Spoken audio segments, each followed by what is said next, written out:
bienvenidos a esta charla plenaria, ¿vale? De este Congreso Internacional de Innovación Docente, Educación y Transferencia de Conocimiento. Esperemos que estén resultando satisfactorias todas las ponencias, todas las charlas. Y en el caso particular nuestro, pues vamos a presentar esta charla que tiene, o esta conferencia que tiene por título Divulgación científica para la felicitación en competencias STEM y nuevas miradas desde las ondas. Esta charla va a estar presentada por mí, por Manuel Mora Márquez y por mi compañera Alicia, que no sé dónde está, me tiene aquí un poco abandonado en esta parte de la charla, que es Alicia Jurado López, que pertenecemos al Departamento de Didáctica Específica de la Facultad de Ciencias de la Educación y Psicología de la Universidad de Córdoba. Deciros que da la casualidad que tanto Alicia como un servidor somos químicos y somos fieles entusiastas de la ciencia y, por tanto, hablar de divulgación es hablar de una forma de transferir la ciencia. Por tanto, tenía mucho sentido que este inicio de la conferencia fuera hablar justamente de una entusiasta introducción. No, nunca mejor dicho, porque sería lo suyo, ¿no? Hablar de lo entusiasmado que estamos de hablar de la ciencia. ¿Por qué? Porque en el caso de la divulgación científica, pues encontramos que la podemos definir como el conjunto de actividades que interpretan y hacen posible el conocimiento científico, y no solo se basa en sí en el descubrimiento del momento, sino también aquellas teorías que se han expuesto al debate social y que han quedado totalmente aceptadas, de tal forma que podemos decir que esta actividad se plantea con un objetivo de hacer asequible el conocimiento a la sociedad, mucho más del mundo academicista. ¿Por qué? Porque los científicos que creemos en la ciencia muchas veces nos encontramos dentro de un mundo cerrado, que es este mundo academicista, y que habla de un lenguaje propio y que tiene como unas reglas demasiado estancas para la sociedad, ¿no? Y por tanto se necesita de esta acción, ¿no? O de que hagamos esta divulgación, o de que demos conocer y hagamos accesible la ciencia. En este sentido, pues la tarea de divulgar la ciencia no solo comprende a los científicos, sino que también es abordada, como veis, pues la transparencia de algunos ejemplos, ¿no? Museos de ciencia, escritores, periodistas científicos, talleres, actividades, etcétera, etcétera. Y en esa tarea tiene una gran importancia el periodismo científico, esa rama aledaña a la propia actividad periodística, en el cual el profesional de la divulgación en esas lides, pues ayuda al científico y, por tanto, permite que hacer, como he dicho antes, asequible ese conocimiento de la ciencia. Por tanto, pues podríamos decir, y recojo esta cita, que se entiende esta divulgación como una actividad de explicación y difusión de los conocimientos, pero que tiene dos reservas, ¿no? O hay de reserva. Lo primero es que estas explicaciones tienen que estar fuera de la enseñanza oficial. No tiene sentido que la divulgación se realice en el aula. ¿Por qué? Porque ya el aula tiene una ciencia escolar, ¿no? Y necesita de otros canales, de otros medios, de otros ambientes, ¿no? Y debe ser así, ¿no? La divulgación podemos llevarla al aula, pero no tiene que ser en sí una actividad de aula.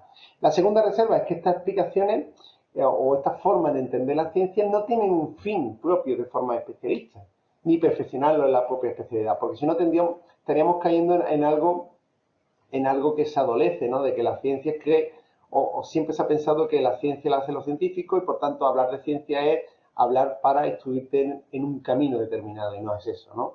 Se necesita que estas explicaciones sean para generar cultura, ¿no? Al final, lo interesante de ver la ciencia es que es una cultura, ¿no? Saber de ciencia es un bagaje cultural que habla de nosotros y de cómo entendemos nuestro mundo.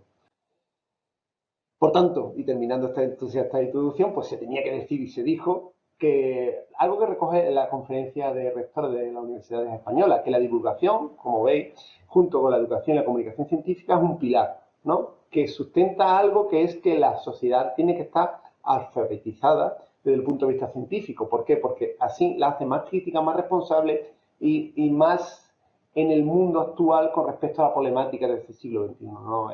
La divulgación tiene que entenderse que la ciencia es el motor del eje de nuestro día a día y, por tanto, divulgar y hablar sobre esa ciencia pues te permite conocer este mundo, ¿no? Pues, un poco así. Con todo eso, ¿divulgar la ciencia es importante? Pues por supuesto que sí, ¿no? Divulgar la ciencia es muy importante. ¿Por qué? Porque hay pocas instituciones que son tan aceptadas como la ciencia. La ciencia tiene ese cliché de que es totalmente aceptada.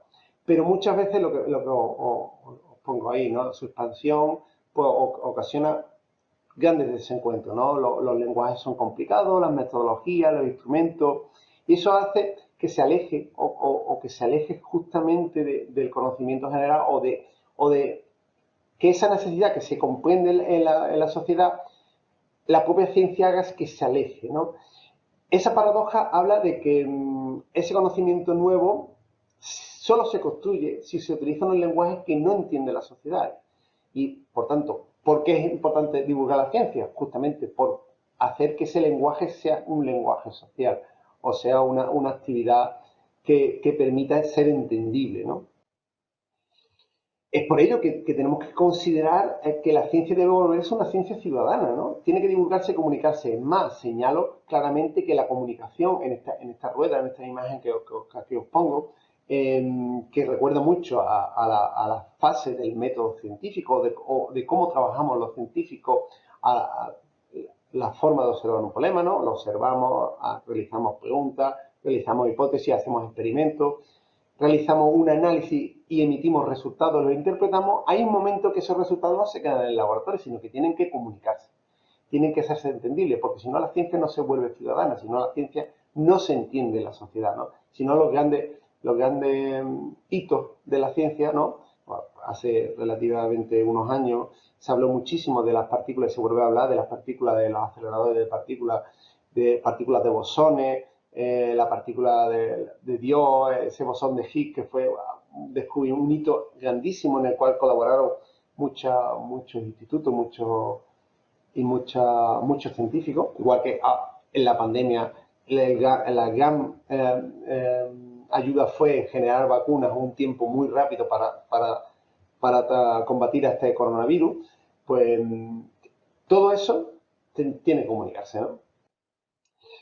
¿Por qué? Porque si no, al final parece que son mundos separados, lo veis en la imagen, y no son mundos separados. La ciencia y la sociedad no son mundos separados, y hay un interés real de la sociedad por la ciencia. ¿Qué intereses hay, no? Pues esos intereses que hay, parece mentira, pero incrementa las acciones divulgativas. Cada vez más se está tomando el acto de divulgar como una necesidad social, y la misma sociedad demanda que haya eventos, que haya ferias, que haya actividades exprofesas de que científicos cuenten su especialidad en un formato determinado, ya sea, imaginaros, en un bar, o en la propia calle, o a través de un vídeo de YouTube, o que se hagan TikTokers de ciencias, ¿no? Entonces hay un incremento en esas acciones divulgativas.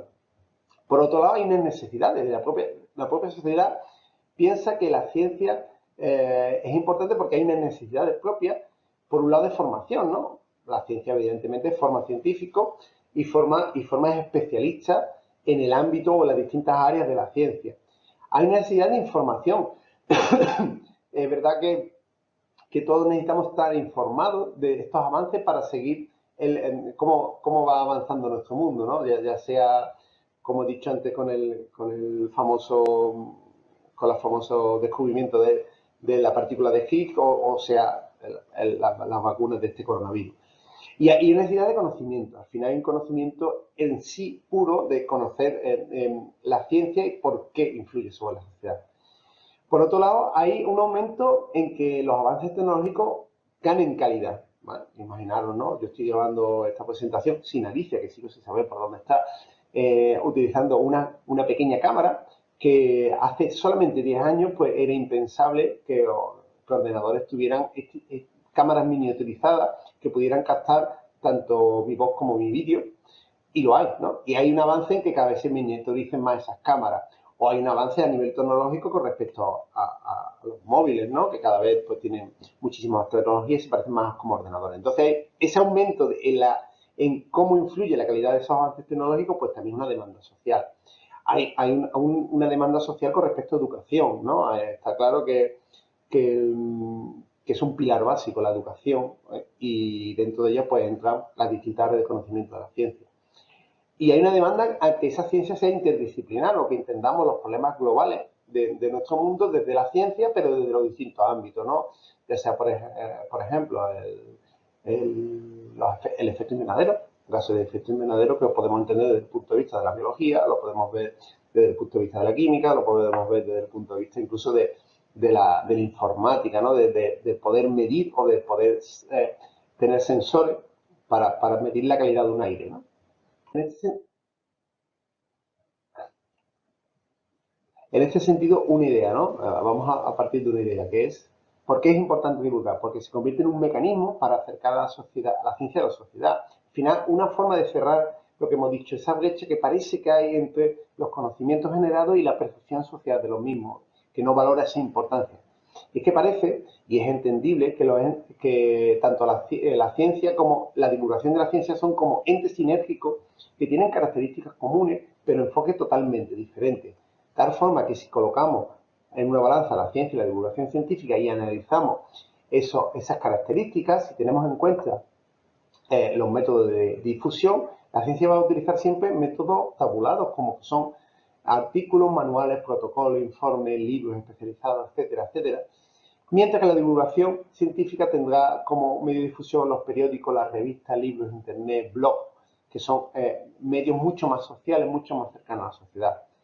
Por otro lado, si tenemos en cuenta los objetivos, la ciencia se propone objetivos que están estancos, que son incrementar y formalizar el conocimiento, incluso convencer de que esos hallazgos son importantes para la sociedad, mientras, no lo vaya a ver por la cámara, la divulgación científica, sus objetivos son informar, instruir e incluso entretener. O sea, entretener la ciencia se convierte en una rama, perdón, que es la ciencia recreativa, una forma de llevar talleres científicos y aprender mientras se juega. Por otro lado, los interlocutores. Para la ciencia, los interlocutores siempre van a ser otros científicos. Si tuviera aquí a Alicia, que sigo sin saber dónde está, mi interlocutora sería ella. Sin embargo, en la divulgación tenemos en cuenta que no solamente pueden ser otros científicos, sino que también hay periodistas e incluso divulgadores.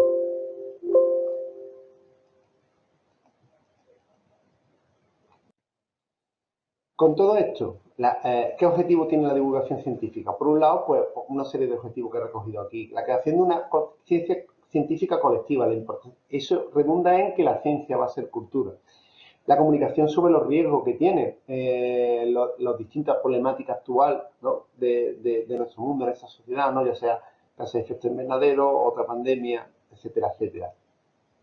Las políticas de comunicación científica, la importancia que es que se comunique esa ciencia y que haya unas políticas reguladas sobre ello. El cohesionar distintos grupos sociales. La ciencia hace que esos grupos desfavorecidos vuelvan a estar en cierto modo cohesionados, ¿no? Y entender su problemática, ¿no? O entender la problemática de estos grupos sociales. Por otro lado, es un factor de desarrollo social. La ciencia hace que avancen las distintas comunidades. Por otro lado, es una función complementaria de la enseñanza, lo que he dicho, ¿no? Es una parte en la cual sale del currículum, pero sin embargo trabaja con esa ciencia escolar. Combatir la falta de interés por la ciencia. Sabemos que siempre está la dicotomía entre o eres de ciencia o eres de letras, o eres muy friki científico, como me han llamado a mí, o como me han llamado a Alicia, que sigo sin saber dónde anda, o eres de letras, ¿no? Mejorar la calidad de vida. O sea, avanzar en ciencia y avanzar en esa divulgación de la ciencia permite mejorar esa calidad de vida y, por último, aprender a comunicar. La divulgación, pues, es un acto de divulgar, de transmitir conocimientos y entre los objetivos es que los científicos aprendamos a comunicar nuestros resultados. Y eso parte de unos ejes. Y dentro de ese eje, casi el principal va a ser el periodismo científico, un campo específico que es la llamada comunicación pública de la ciencia, donde se habla de un discurso científico adaptándolo, simplificándolo o explicándolo que favorece cómo se actualiza el conocimiento del ciudadano contemporáneo, ¿no? ¿Eso qué pasa? Que puede ocasionar, parece que lo veis en la imagen, puede ocasionar desencuentro entre el periodista y el científico, en el cual uno no entiende la importancia del otro y el otro no entiende las reglas que exige la comunicación.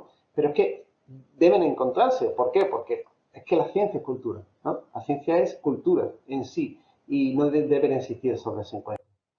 En ese sentido, en esa necesidad cultural, los científicos deben adquirir esa obligación moral de dedicar parte de su tiempo a difundir e informar sobre los nuevos conocimientos. O sea, el científico no tiene que estar en el laboratorio, sino que tiene que dedicar su tiempo también a difundir, ya sea en el medio que sea. No tiene que obligarse, pero debería tener esa obligación moral. Y en eso se plantea una cosa que Bock en el 2003 habló de la espiral de la ciencia, en el cual entendemos que hay como distintos hitos en esa divulgación científica que parte primero de la propia producción de la ciencia por parte de los científicos, de la propia enseñanza de la ciencia, en el cual ya empiezan a entrar otros agentes y en esa formación de esos científicos a la hora de enseñar la ciencia. Una enseñanza para la ciencia que partiría ya de agentes que ya casi rozan el periodismo o incluso los divulgadores, y por último la divulgación propia de la ciencia, ¿no? En esa espiral que al final es como un fin último y una forma de acercar esa ciencia a la sociedad. Y es que la ciencia sale a la calle y tiene como tres partes diferenciadas. Además, veis las tres líneas. La primera de ellas parte de las unidades de cultura científica. Digamos que estas unidades constituyen un servicio desde la universidad que mejoran e incrementan la formación, la cultura y los conocimientos científicos de los ciudadanos desde las propias universidades. Y en este caso, pues recojo el logo de mis compañeros y compañeras de la Unidad de Cultura Científica de la Universidad de Córdoba, y que son coetáneos a muchos compañeros y compañeras que trabajan en otras universidades que hacen esas mismas labores. Por otro lado, a nivel estatal, pues tenemos el CSIC, el Consejo Superior de Investigaciones Científicas, que diseña y ejecuta proyectos de divulgación científica en múltiples formatos y que entran dentro y fuera de centros de investigación y de enseñanza. Y por último está la FECIP, ¿no? La FECIP que tiene convocatorias anuales de ayuda para el fomento de esa cultura científica, incluso implementa programas dirigidos a jóvenes, ya sea en institutos, en colegios, etcétera, etcétera. Entonces la ciencia sale a la calle, la ciencia se divulga y encontramos ejemplos de cómo sale a la calle. Algunos de ellos son los que hemos recogido los autores de esta comunicación, que son pues de los más conocidos, ¿no? Hemos estado en la Noche Europea de los Investigadores, que es un evento a nivel Europa, que se celebra en septiembre, en este año 23 se celebrará el 30 de septiembre, y en el cual científicos, pues con grupos de investigación, departamentos, unidades tipo gregarias, llevan su descubrimiento y hacen divulgativo su ciencia. También está el paseo propio de la ciencia, que muchas ciudades, perdón, como en este caso Córdoba, pues está auspiciada para que institutos y universidad vuelvan a encontrarse en una zona de la ciudad y vuelvan a exponer sus eventos. Café Conciencia es un evento que está desde la Fundación Descubre, en el cual alumnos y alumnas de institutos visitan la universidad y charlan con estos investigadores.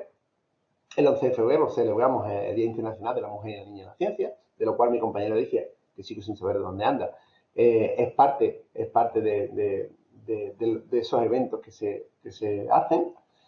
La Semana de la Ciencia, en el caso de la Universidad de Córdoba, es una semana que se dedica a distintas actividades tabuladas con distintas facultades y distintos grupos de investigación.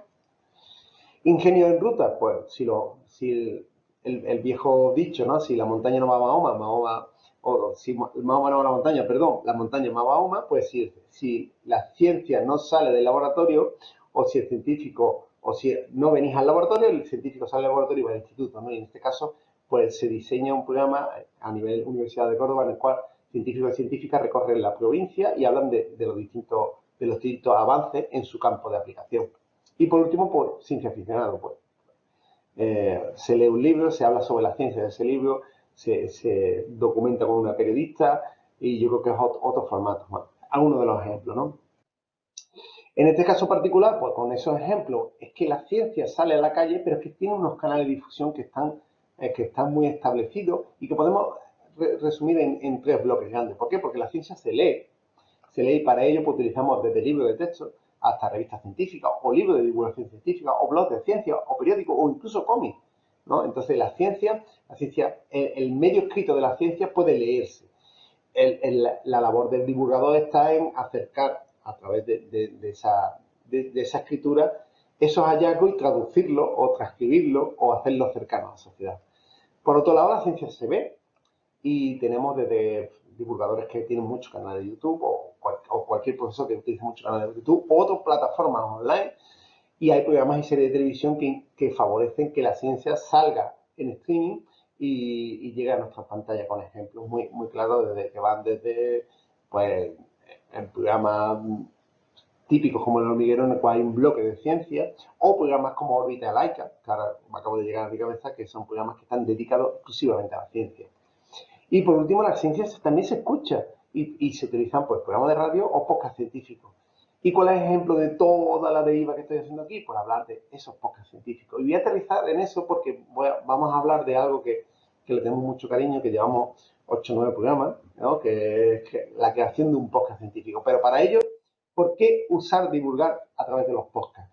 Porque la aparición de los podcasts para trabajar en la ciencia se ha convertido en algo que ha revitalizado eso de escuchar la radio, ¿no?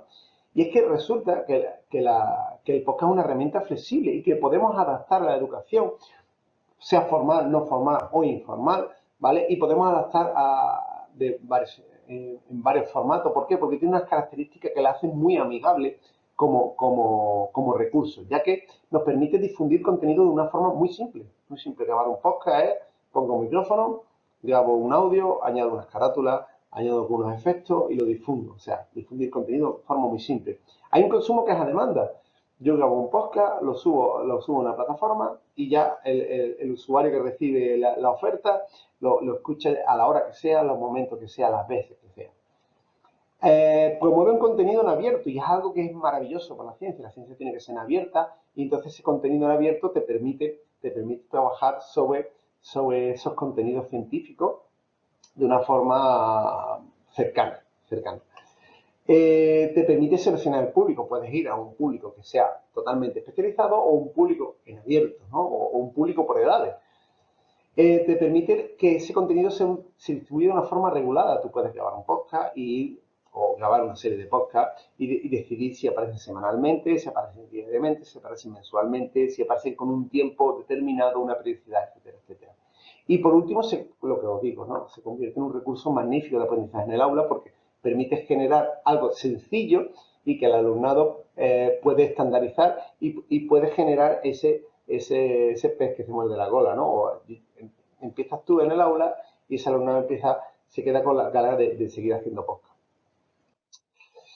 Con eso, que me extiendo muchísimo, en un ejemplo, ciencia radiante. ¿Qué es ciencia radiante? Pues ciencia radiante es ese logo que estoy tapando yo con mi cámara, pero es un programa en el cual hemos empezado y llevamos ya, esta semana será el noveno, en el cual mi compañera Alicia, lo digo, sigo sin saber dónde está, y yo pues vamos a un estudio de radio que tenemos la suerte y tenemos que agradecer muchísimo a la Asociación Paradigma, que es una asociación que está aquí en la ciudad de Córdoba y que se dedica a difundir socialmente en distintos ámbitos, casi siempre desfavorecidos, colectivos, alternativos, etcétera, etcétera, nos deja un estudio y nos deja a los técnicos y nos deja nos pone una alfombra roja, nunca mejor dicho, por eso le tenemos mucho cariño, a que podamos difundir ciencia y podamos utilizar esos canales para trabajar la ciencia. ¿Y qué es este programa? Pues es un programa de autoría propia, lo he dicho, para un público que es de todas las edades. La selección es que todos escuchen ciencia e intentamos acercarnos a todos, ¿no? O sea, desde el niño hasta la señora mayor, pasando por todo hasta los adolescentes, el especialista y el especialista. Tiene una periodicidad que es semanal y hemos decidido que la duración no sea mucho más de 20 minutos. Nadie necesita más de 20 minutos a la semana de saber de ciencia, pero tiene que ser de una forma cercana, amigable, humorística, y que hay 4 sesiones semanales, 4 sesiones que son semanales de divulgación, en las cuales 2 se repiten. Las 2 que se repiten son el resumen científico muy rápido, ¿vale? En el cual hablamos de noticias destacadas de esa semana, y la efeméride científica, en el cual metemos alguna historieta sobre la efeméride que estamos celebrando en ese momento. Ciencia en pantufla es hablar de la ciencia que ocurre en nuestros hogares, porque la ciencia también está en nuestros hogares. Destripando la ciencia es esos cacharros tecnológicos, ya sea cómo funciona un móvil o cómo funciona una radio o cómo funciona una nevera, pues destripar y cómo la ciencia hace que eso funcione. Ciencia de película, evidentemente, es que la ciencia utiliza ese medio y cómo podemos analizar esa ciencia que hay en esas películas. ¿Quién soy? Pues evidentemente es un juego que hacemos con nuestros oyentes a la hora de adivinar de qué estamos hablando, ya sea un personaje o sea un evento. Pamplina científica es hablar de errores en la ciencia, muchas veces los científicos decimos alguna pamplina. Y por último, romper cabezas, pues hablar de un dato, Y yo creo que es un formato muy ameno y es un formato que te permita. Perdonad, que, Alicia, ¿qué haces en la radio? Que tienes todo montado en la radio, pero si tenemos la grabación aquí de la conferencia, que vaya para la radio. ¿Vale? ¿Y seguimos allí? Bueno, vale. Perdonad, que me ha dicho Alicia que tenemos que ir para la radio, así que, pues nada, me voy corriendo a seguir la exponencia. Hasta ahora. Venga, vamos, cierra la puerta, Manolo.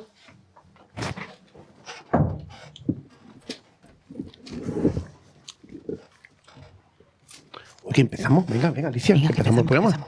Venga, Javi. Cuando quieras. En Paradigma Radio, Ciencia Radiante.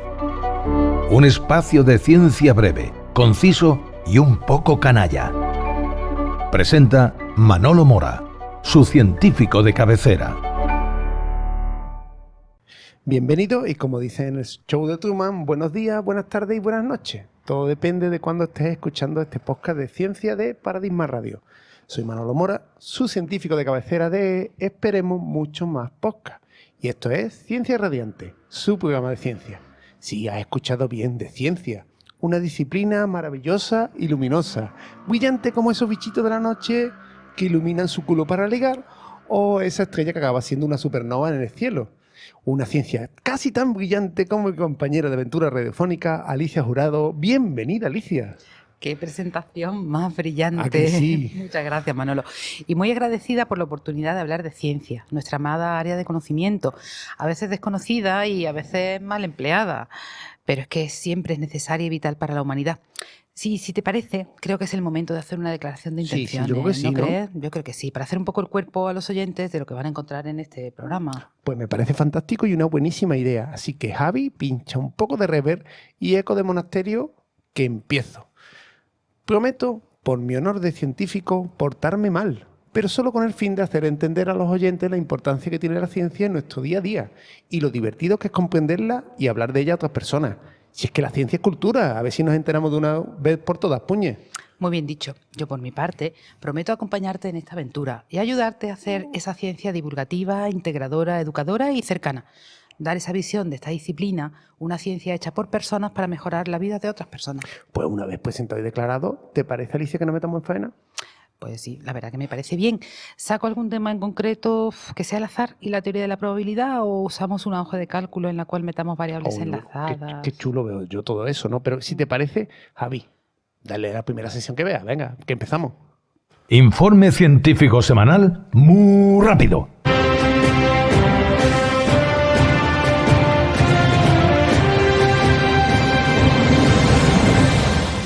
Comenzamos con nuestro repaso de aquellas noticias de la ciencia que más nos han impactado y empezamos rompiendo estereotipos, que para eso también nos puede ayudar la ciencia. Vaya que sí, lo veo genial, Manolo. Pero si miramos al pasado y hablamos de mujeres, de historia y de ciencia todo en uno, ¿qué te parece esa idea? Pues me parece estupenda la idea, un enfoque multidisciplinar. Y es que la ciencia no tiene fronteras y las distintas disciplinas se ayudan una a la otra y se complementan. Eso es, que ya quedó muy antiguo aquello de ser de ciencia o de letra. El conocimiento no sabe de estas cosas y la mejor forma de abordar las situaciones es hacerlo de forma integrada, donde cada especialista aporte su experiencia para conseguir la mayor información posible sobre una determinada cuestión. Y de eso va la primera noticia que traemos hoy, de sumar esfuerzos en pos de un conocimiento más profundo de las personas que nos precedieron en este mundo. Así es, ya que la aplicación de la genética en el ámbito de la historia y la arqueología ha permitido conocer en profundidad el origen de los movimientos migratorios de los antiguos humanos, encontrar relaciones de parentesco entre los restos hallados en enterramientos, hacernos una idea de cómo era su aspecto físico incluso y también, claro está, determinar su sexo. Esto nos ha permitido saber que el reparto de roles en el Neolítico no fue siempre como el que tradicionalmente hemos creído, ya que se asumía que la caza era una actividad puramente masculina, mientras que las mujeres, pues lo típico, recolección de frutos, cuidado y la crianza de los hijos y demás miembros necesitados del grupo. O sea, multitarea ya desde el Neolítico. Neo significa nuevo y lítico, I-T-I-C-O, significa de piedra. Bien, volvamos a este túmulo etrusco cerca de Tarquinia. Está formado por un corredor central y 3 cámaras o celas funerarias. Mi Indiana, Ah, que me ni tu gusta. Indiana. Bueno, a lo que vamos. El análisis genético de algunos restos humanos está poniendo de manifiesto que este reparto de roles no era, cuanto menos, tan claro. Por ejemplo, en un enterramiento de 25 individuos en los Andes, cuya dedicación debió de ser la caza a tenor de los elementos con los que habían sido enterrados, como puntas de flecha, lanza, etc., 11 de los 25 se ha demostrado que eran mujeres. Vaya. Otro ejemplo lo encontramos en la tumba de un guerrero vikingo, en Suecia, que había sido enterrado con sus armas, lo típico, una espada, un hacha, una lanza, una armadura, escudo y hasta 2 caballos. Y la genética ha demostrado que en realidad fue una guerrera. Efectivamente. Así que si te parece, seguimos con la siguiente Sí. noticia que viene, que ni pintada con estos calores que ya nos amenazan por Vaya. abril, Dios mío. ¡Qué calor! Y es que un grupo de investigadores de la Universidad de Ginebra, gracias al análisis de los sedimentos de las aguas del Golfo de México, han encontrado patrones que pueden repetirse del último cambio climático. Hace calor, yo estaba esperando que cantes mi canción y que abras esta botella y brindemos por ella y hagamos el amor en el balcón. Vaya. ¿Y qué conclusiones has extraído? No serán pesimistas, ¿no? A ver, que está el patio como para que ahora me digan, no, es que el calentamiento global actual se parece mucho al anterior, que llevó a la extinción de especies y tal. No, ¿eh? Manolo Azar el clavo. Adiós. Hazte mirar esa clarividencia que tienes. Situémonos y situemos a nuestros oyentes. Hace 56 millones de años ocurrió en nuestro planeta el evento del calentamiento climático más rápido de su historia, el máximo térmico del Paleoceno-Eoceno. ¡Ostras, qué nombre más épico y acojonante! Por lo que leo, este cambio climático supuso un aumento de temperatura de 8 grados centígrados Y es nada. en un tiempo cortísimo, solo 5.000 años. Un tiempo que es nada comparado con la vida de nuestro planeta, que son los famosos 4.600 millones de años. Tal como dice, este calentamiento global duró en torno a unos 200.000 años y supuso la extinción de muchísimos seres vivos, tanto marinos como terrestres. ¿Y cómo se ha llegado a saber esto? Estos datos. A ¿Cómo han ver. llegado? Pues nuestros investigadores se han ido al Golfo de México, que es un sitio muy recomendable para irse de playa paradisíaca. Eso sí, si ya te ha aburrido de ir a Caños de Meca o a Punta Umbría, que son sitios que a nosotros nos parecen igual de paradisíacos, aquí más cerquita, y además estoy segura de que se come mejor. Seguro, segurísimo. En ese lugar han realizado una serie de catas geológicas para analizar los sedimentos marinos y han extraído varias conclusiones. La primera, que lo estamos haciendo muy bien en eso de repetir eventos desastrosos, ya que han encontrado que en este cambio climático estuvo provocado por la alta concentración de dióxido de carbono y metano, gases de efecto invernadero. As President of the United States, I will always put America first. Pues eso mismo, Donald. First, pero en echar gases contaminantes a la atmósfera. Así que cierra el grifo, padre mío.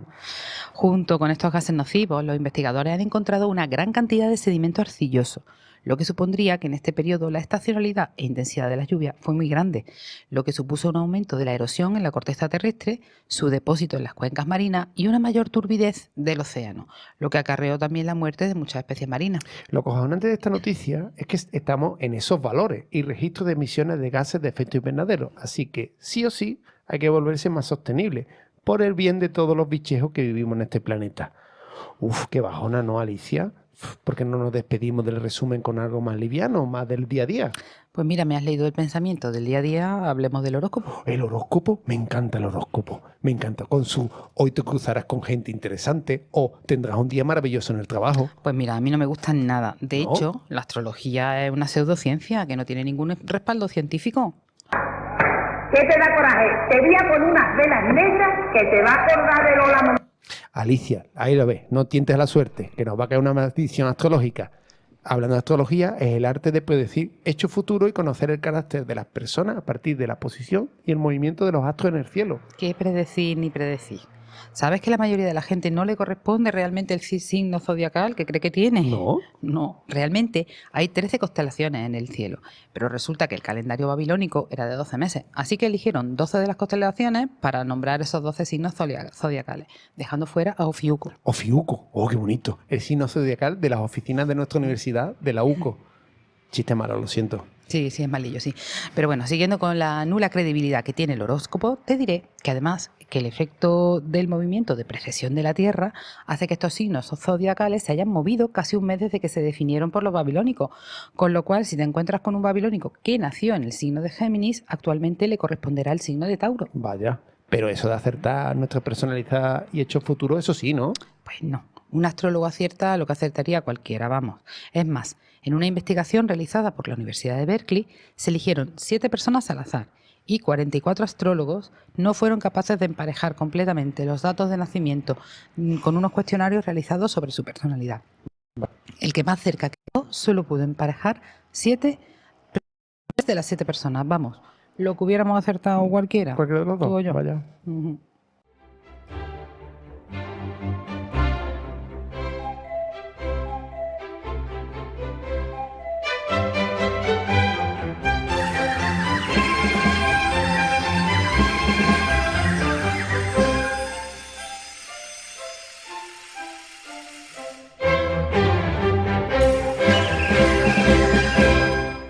¿Qué pasó tal día como hoy, en el año de Maricastaña? Pues en esta sección traemos efemérides y hechos relacionados con la ciencia que hablan de avances fundamentales para ti. Homínido bípedo de apellido Sapiens. Así que, tal día como un 19 de marzo de 1900, nació en París Jean-Frédéric Joliot. Casi dicho, pues muchos de vosotros no sabrán lo que traemos a colación en esta sesión de Científico Ilustre. Para orientar un poquito a nuestra audiencia, diremos que tras su matrimonio modificó su apellido para que incluyera también el de su esposa, Irene, pasando a apellidarse ambos Joliot-Curie. Ahora sí que lo van ubicando, Ahora que sí. sí, ¿verdad? Frédéric era el yernísimo de la muy famosísima Madame Curie, viuda ya por aquel entonces.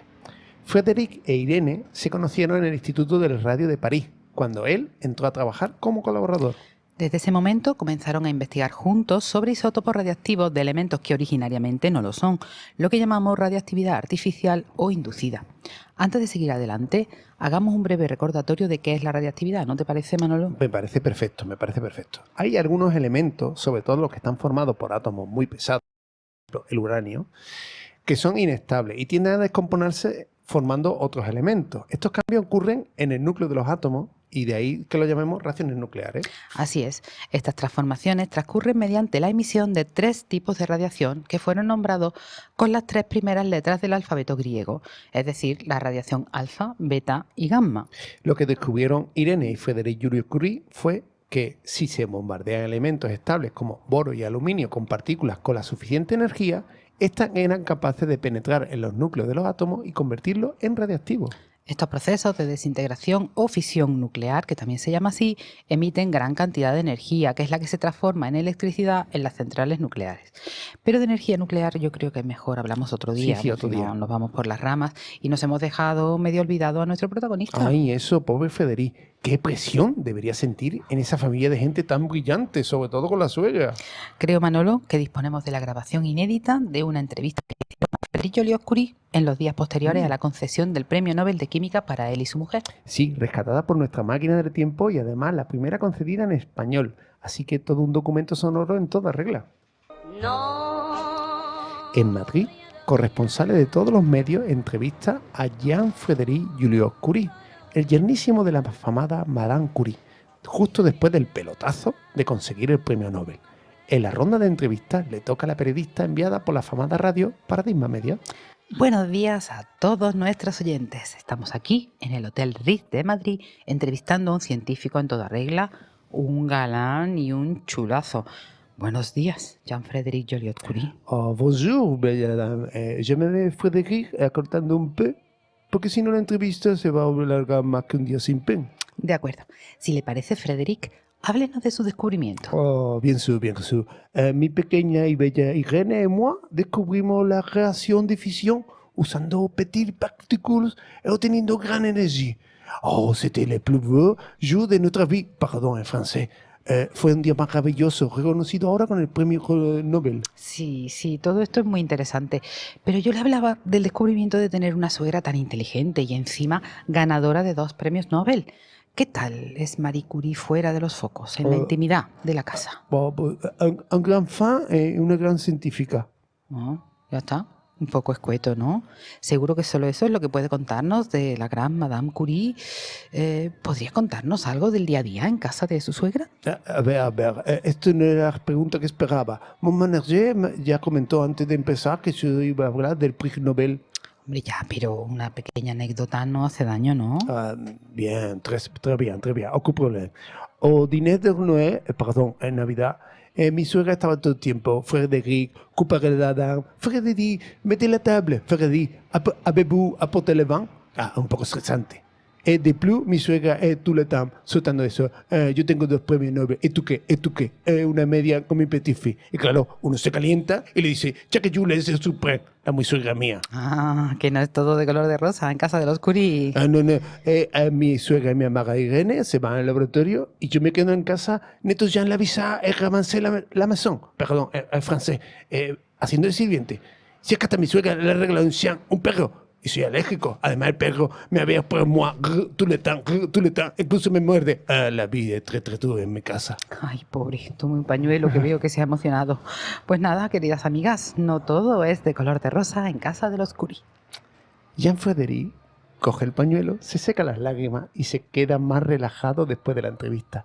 Y es que sí, es muy duro ser el yernísimo de los Curie.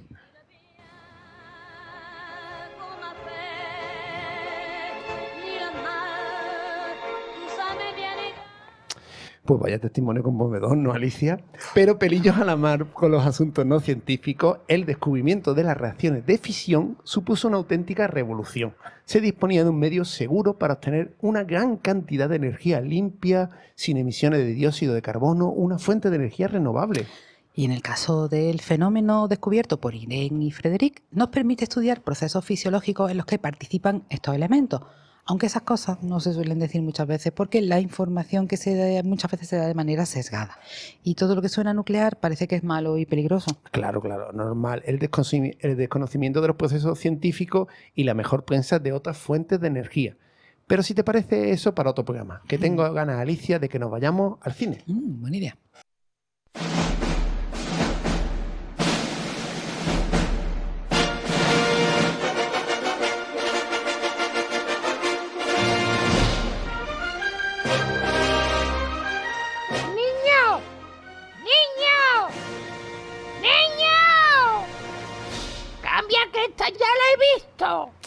Alicia, yo ya me he cogido mi buen cubo de palomitas de maíz y mi refresco tamaño XL. ¿Qué película vamos a ver? ¿Una romántica? ¿Una de suspense? ¿Una de acción? Pues no sé tú, pero yo creo que lo que debíamos de hacer es ver cómo se explica la ciencia en el séptimo arte. Ay, me parece una buena idea, una buenísima. Seguro que encuentro algo en algún blockbuster interesante por aquí. Espérame que busco algo. Ya lo tengo. Creo que esta sección se merece empezar con fuerza y para ello vamos a diseccionar.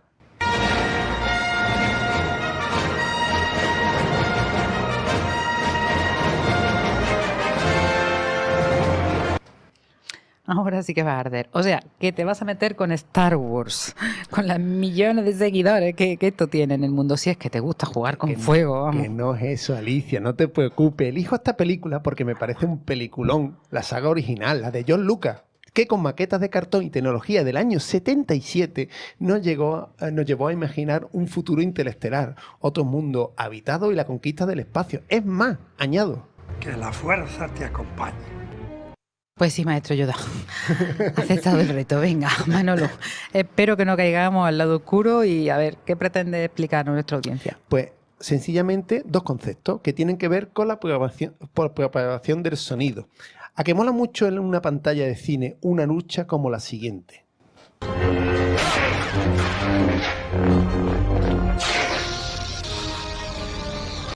Normal que mole. Una lucha de espadas láser es lo más.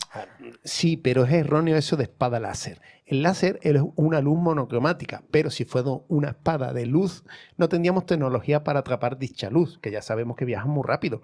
Lo más parecido podría ser una espada de plasma, pero para ello necesitamos ionizar materia, confinarla en una zona magnética y no tenemos por ahora un desarrollo tecnológico suficiente y adecuado. Pues vaya, qué puñeterilla la ciencia que le quita el encanto a las peleas de espadas de luz. Menos mal que el sonido del choque, eso sí que es épico, ¿eh? Y pues me vuelves a leer pensamiento. Eso del sonido también tiene su miga científica. ¿Has visto y has escuchado, Alicia, lo chulas que son las batallas de naves en el espacio? Una nave dispara a otra, Dolby Surround a tope en el cine, escuchamos los disparos y una de ellas explota dejando una llamarada típica. Pues resulta que en esa escena hay 2 gazapos científicos. Oh. El primero, el sonido necesita de un medio para propagarse, ya sea aire, líquido o sólido. Pero en el vacío, por mucho sonido envolvente de Dolby Surround, no escucharemos nada de los disparos. El segundo, la explosión. Para que ocurra, se necesita oxígeno. Pero en el espacio no hay oxígeno, a no ser que sea dentro de la propia nave, que en el caso de incendios pues daría posiblemente una llamita de nada. Pues lo has explicado muy bien, la verdad, muy científico, pero me has dejado completamente desanimada, ¿eh? Pues para eso no hay nada mejor que un poco de chocolate para levantarte el ánimo.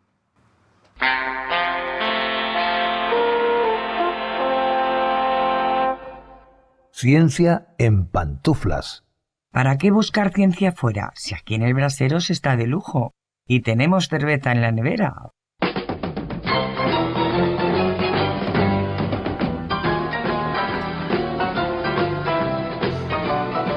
Ya sabes, querido oyente, que los científicos somos muy caseros y nos gusta eso, disfrutar de nuestro hogar, pero sin dejar de analizar este entorno hogareño aplicando el método científico. Sí, ya sabemos que no descansamos ni siquiera en casa. Y es que la ciencia no se queda fuera de las puertas de nuestros hogares. ¿Y qué nos traes hoy, Manolo? Pues hoy os traigo y os voy a hablar de mi pasión oculta. Bueno, la mía y de la seguro de la de muchos de los oyentes. La siguiente.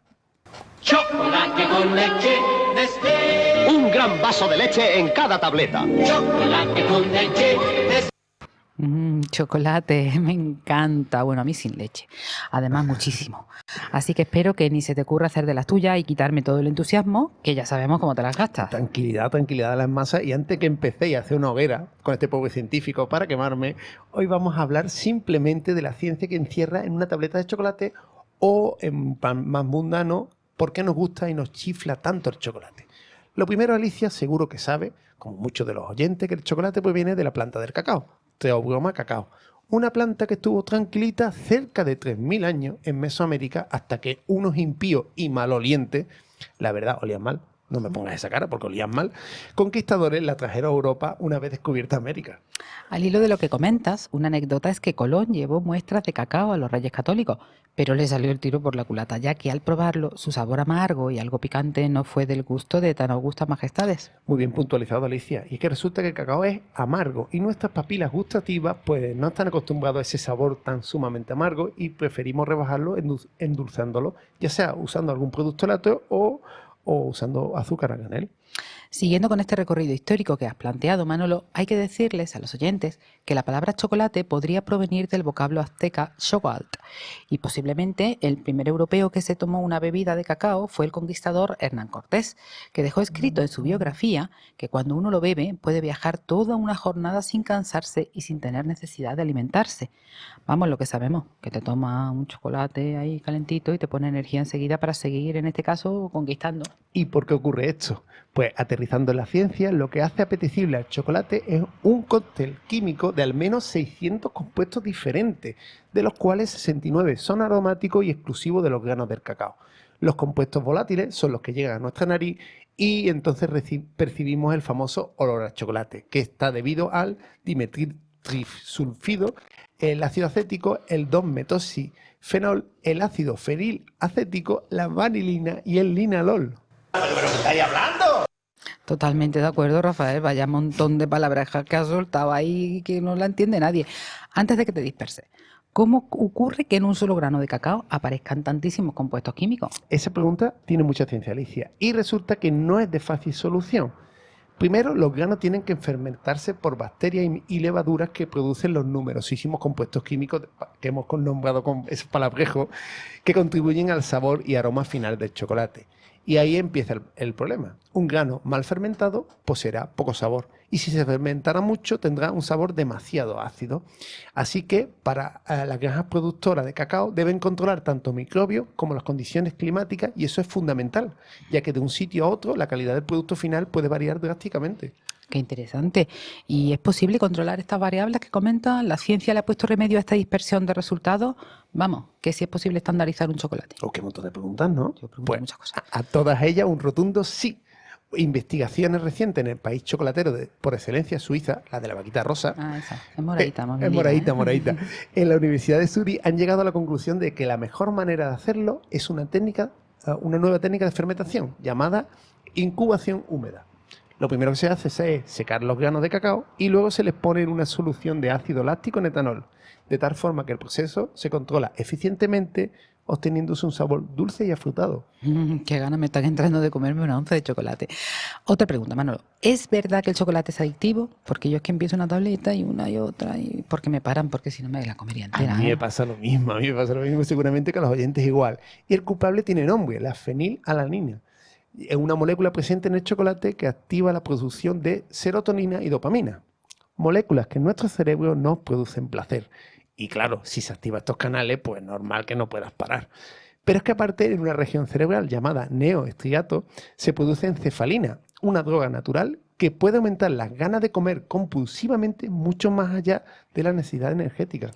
Pues como siempre, Manolo, muy científicamente explicado todo. Pero mientras avanzamos por el programa, ¿te parece que hagamos un poquito de chocolate? Eso no se pregunta, Javi, dale la careta a la siguiente sesión mientras que hacemos una degustación chocolatera. Ahora te llevo un trozo. ¿Qué hay de nuevo, viejo?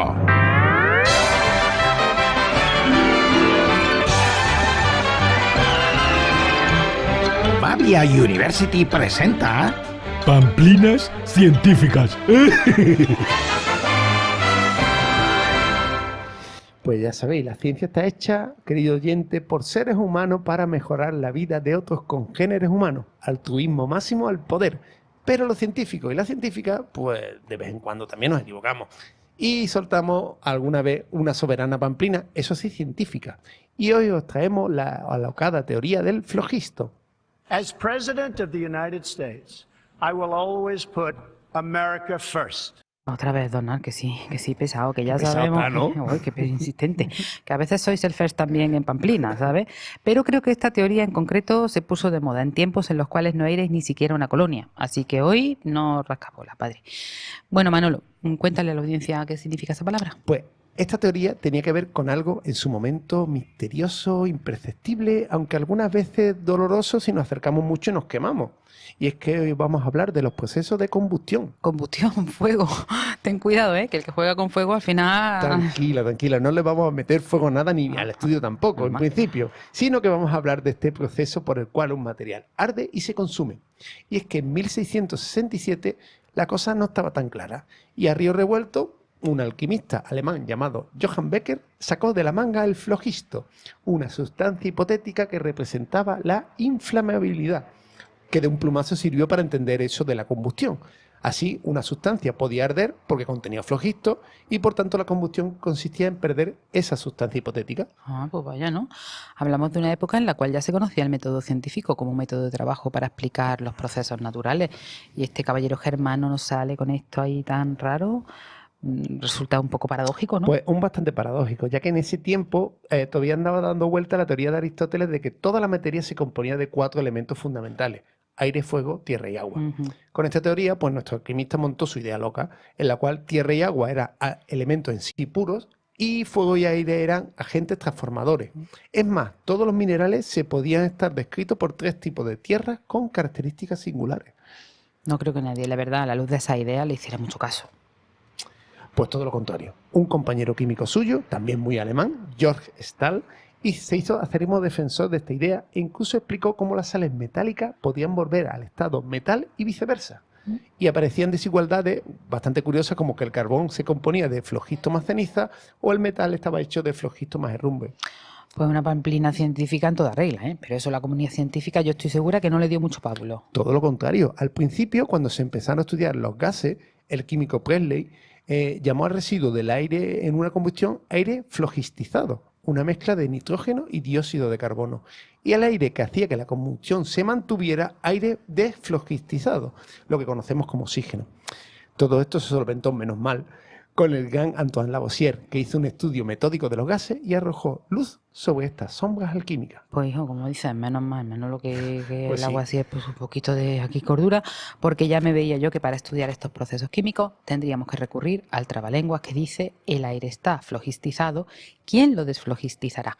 El desflogistizador que lo desflogistice, buen desflogistizador será. Y ahora, el romper cabezas.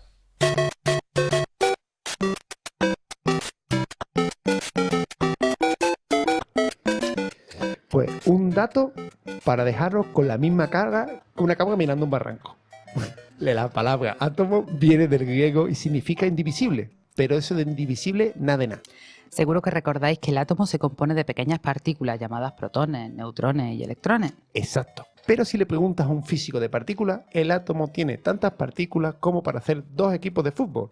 Encontramos en el átomo partículas tan exóticas y de nombres tan chulos como quarks, gluones, piones, mesones, fotones, neutrinos y bosones, componentes más pequeñitos que esas partículas fundamentales del núcleo atómico que son los famosos protones y neutrones.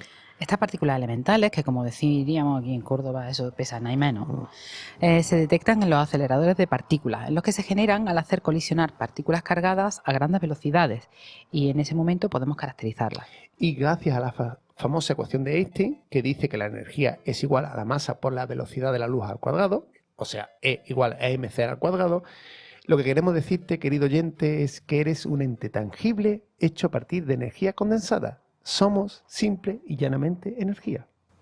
Pásame el bisturí, que este tema lo diseccionamos.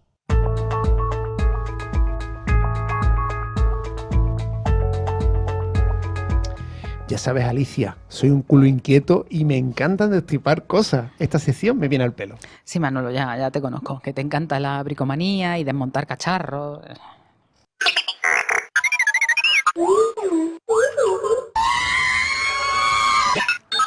Vale, perdón, cacharros no, dispositivos, R2D2, que eres muy sentido. Bueno, a lo que vamos, ¿qué nos traes hoy? Hoy os traigo una máquina fundamental que en nuestro día a día, que hace funciones tan específicas como que hacer que nuestra rica cerveza esté bien fresquita o mantener nuestros alimentos a una temperatura óptima y alargarle el tiempo, famoso tiempo de consumo preferente. Y es que hoy vamos a desmontar y analizar cómo funciona un frigorífico. Pues mira, me parece genial, ya que eso de preservar los alimentos es algo fundamental. Incluso en un principio, cuando éramos muy monos, literalmente lo de mono, claro. Una forma de supervivencia. Es más, a partir de ahí empezamos a hacer química alimentaria, usando la sal como un potente desecante que ralentizaba el crecimiento de microorganismos en los alimentos y por tanto alargaba el tiempo de consumo de ese rico trozo de mamú. ¿Cuándo que no? Bueno. Con el tiempo el uso se fue extendiendo y con las primeras civilizaciones el uso de las salazones supuso una potente economía e incluso la sal se convirtió en nuestra primera moneda. De ahí viene el salario de la sal. Así que desde aquí, en todo sentido, Ave César, que rica está esta mojama de atún de almadraba. Y el frío es otro potente conservante. Un truco conocido desde siempre, desde antes de nuestras abuelas, es conservar los alimentos en un lugar fresco y seco. Con las mismas premisas, eliminar en lo posible el agua, el medio de cultivo en el que pueden crecer los microorganismos y bajar la temperatura que hace que esos microorganismos pues, no se muevan tan a gusto. Y ahí entra nuestro dispositivo destripado, la nevera, una máquina térmica que tanto ha hecho y hace por nosotros, con una idea súper sencilla, extraer el calor que hay dentro de la misma nevera, en el interior. Con esta sencilla acción mantenemos la temperatura adecuada en el recipiente. Pues así contado, la verdad que parece fácil, pero bueno, realmente ¿cómo se consigue? ¿Cómo funciona una nevera? Vale. Lo primero que vamos a hacer es analizar las partes del dispositivo. Si miramos una nevera por detrás, aparte de muchas pelusas, encontraremos que tiene una tubería que da muchas vueltas y que está separada en 2 partes, conectadas por un compresor en un lado y por otro lado con una válvula de expansión. Dentro de esta tubería encontraremos un fluido refrigerante, el responsable de enfriar todo el sistema. Dicho de este modo, tampoco es que suene a ingeniería espacial ni parece nada complicado. ¿Qué va? Todo muy sencillo. En primer lugar, el líquido pasa por la válvula de expansión, lo que hace que se disminuya su presión y como es un circuito cerrado, este líquido pasa a fase gaseosa, captando todo el calor de los elementos del frigorífico. Este gas entra en el compresor, que al aumentar la presión hace que nuevamente pase a fase líquida, cediendo el calor al medio, o sea, afuera, lo que hace que nuestra nevera por detrás esté calentita. Si habéis notado, siempre está calentita. Este ciclo infinito parece que no se va a parar nunca hasta que aparece otro elemento, que es el termostato, que detecta la temperatura que hemos seleccionado y entonces el líquido deja de fluir. Vamos, que esto es termodinámica pura. Sí. Bien, pues ya por fin, el misterio de cómo funciona una nevera ya nunca más será un misterio. Un hito más en nuestra misión de hacer la ciencia cercana y entendible. Ah, qué bien. ¿Esto qué es lo que es?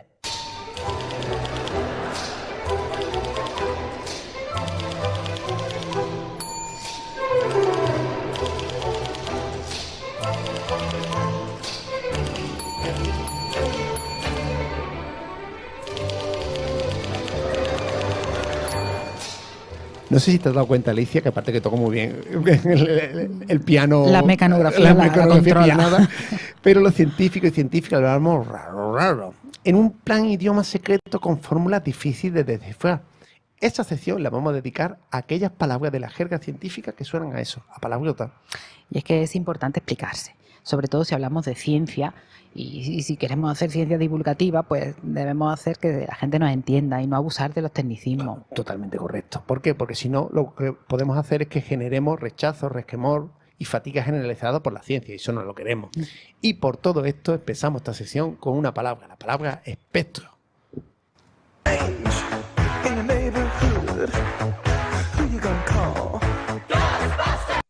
No, hombre, no asuste a nuestros oyentes, que no va la cosa por ahí. No vaya nadie a coger el teléfono para llamar a Iker Jiménez. En ciencia, un espectro no es un fantasma. Este término, como ocurre en otros muchos casos, tiene desde el punto de vista científico un significado diferente al que se le atribuye en el lenguaje cotidiano. Sí, es verdad, perdón por el susto. Concretamente, cuando nos referimos a este término, hablamos de un fenómeno que atañe a la luz, o en general a las ondas electromagnéticas. Y se trata de la distribución de energía entre las distintas radiaciones que componen una onda. Aunque se puede expresar en términos de energía, lo normal es que esto lo hagamos en términos de longitudes de onda o de frecuencias de las radiaciones. Efectivamente, Manolo, pero como quizá no ha quedado suficientemente claro, que también tú hay mucha palabrería, lo mejor es que pongamos un ejemplo. Sí, vamos a ponerlo. Sí, el espectro de la luz visible. La luz blanca, la que nos llega del Sol, es la mezcla de 7 radiaciones de longitudes de onda comprendidas entre 400 y 700 nanómetros, y que son el violeta, el añil, el azul, el verde, el amarillo, el anaranjado y el rojo. Vamos, los colores que componen el arco iris.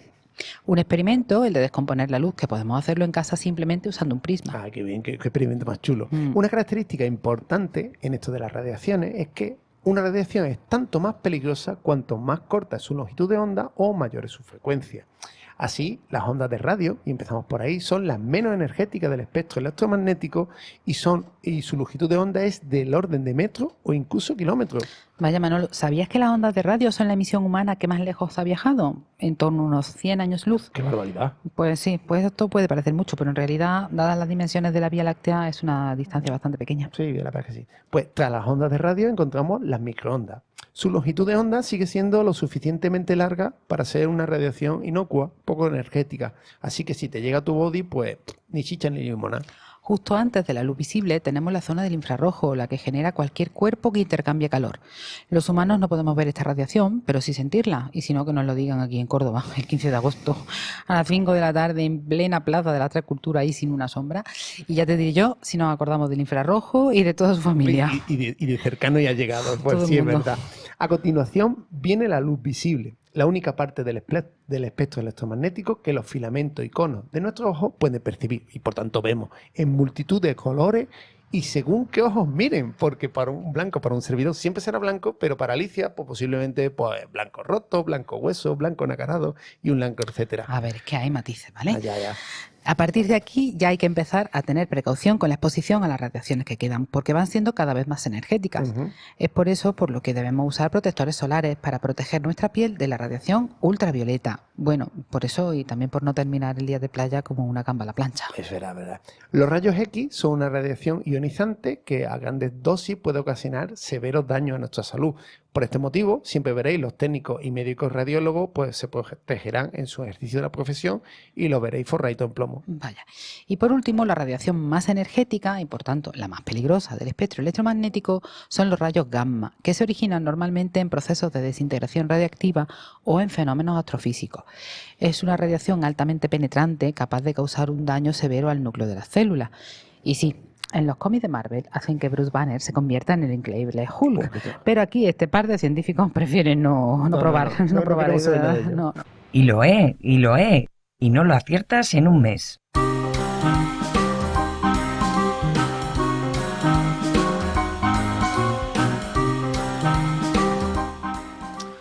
¿Qué sería de un programa de radio sin la interacción con nuestros oyentes? En esta sección, Alicia y un servidor os proponemos un juego, el descubrir de qué o de quién estamos hablando. un juego científico que os hará darle a las neuronas, investigar, sacar conclusiones, leer y tantas acciones que hacemos las personas que nos dedicamos a la ciencia, que a mí particularmente me parece un magnífico experimento social. A mí también, la verdad que es muy chulo, ¿eh? Pues nada, como dice Manolo, daremos pistas, las suficientes y necesarias para poder llegar a resolver de quién o de qué hablamos. Pues muy bien, pues empecemos, ¿no? Venga. La primera pista es que en principio se dedicó a la música por tradición familiar. La segunda es que siempre trabajó codo con su hermano. Fue la primera mujer que en descubrir un cometa. Pero luego descubrió 7 más, ostentando el récord de ser la mujer que más cometas había descubierto durante casi 200 años. ¡Guau, qué bien! Eso es un récord. Fue la primera astrónoma profesional de la historia. Vamos, la primera mujer que percibió una remuneración económica por el desarrollo de su labor, porque antes las astrónomas, pues, trabajaban por amor al arte. Y tanto. Consiguió que se reconocieran sus contribuciones mediante publicaciones científicas, lo cual ya fue un gran hito, lo que le valió su aceptación en la Royal Society como miembro, eso sí, honorífico. Vaya. Con su ejemplo abrió la senda para que otras mujeres pudieran dedicarse al estudio del universo. Su epitafio, escrito por ella misma, reza así: los ojos de ella, en la gloria, están vueltos hacia los cielos estrellados. ¡Oh, qué bonito! Y precioso epitafio de la iglesia. Bueno, pues con estas pistas, a darle al coco, a pensar. Esperamos vuestras respuestas en el correo de nuestro programa, Ciencia Radiante, todo junto y en minúscula, @paradigmamedia, todo junto y en minúscula.org. ¡Ay! Y con todo esto, acaba por hoy una semana más. ¡Qué sentidos sois, ¿no? Ciencia Radiante, tu espacio científico que, a través de noticias, anécdotas, curiosidades y mucha ciencia divulgativa, te pone en acción para mejorar y comprender tu mundo. Esperamos, como siempre, que lo que hemos hablado en este y en anteriores programas te haya gustado, emocionado, interesado y, sobre todo, cientificado. Y si cumples estos requisitos, comparte, que compartiendo ciencia contribuyes a hacer una sociedad mejor. Pues muy bien puntualizado, Alicia. Esperamos para finalizar escucharnos en próximos programas, que vendrán cargados de muchas sorpresas, eso sí, científicas al 100%. Mientras tanto, nos despedimos como siempre con un simple adiós. Adiós. Adiós. Bueno, ya, ¿no? Uy, que me ha quedado esto, ¿no? Oye, uy, porque me tengo que ir a las conclusiones. ¿Tú te vas? Hasta luego. Venga, hasta luego. Adiós. Hasta aquí, por hoy, Ciencia Radiante.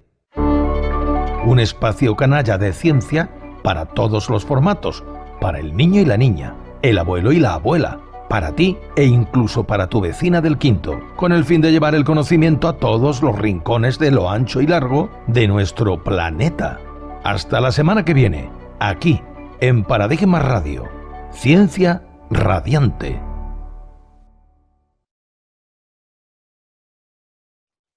Pues ya de vuelta en el despacho, vamos a concluir la presentación con algunas pequeñas conclusiones.